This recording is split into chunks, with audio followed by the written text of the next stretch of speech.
নৃশংসভাবে হত্যা করেছে।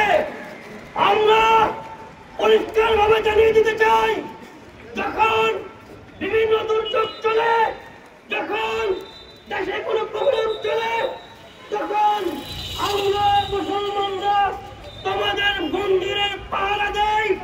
হিন্দু, বৌদ্ধ, খ্রিস্টান তাদের নিরাপত্তা ব্যবস্থা করি। কিন্তু আমরা কি দেখছি? আমরা দেখছি এরপরে ওপরে তারা আমাদের মসজিদে হামলা করছে, তারা আমাদের মুসলমানদের ভাইদের রক্ত নিয়ে হলি করার চেষ্টা করছে।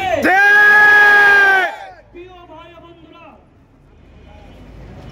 আমরা যখন রক্ত দিতে শিখেছি, আবু সাঈদ মুক্ত সহ যখন হাজারো তাওহীদ জনতা রক্ত দেওয়া শুরু করেছে, রক্ত দিতে শুরু করেছে, এই রক্তের বন্যা স্বাধীনতা বিজয় অর্জনের জন্য স্বৈরাচারের প্রত্যেকটা ইসকন সহ এই ইসকনের সহযোগী সকল স্বৈরাচারকে মুক্ত করে আবার যুদ্ধ হবে, প্রয়োজন আবার যুদ্ধ বিগ্রহ।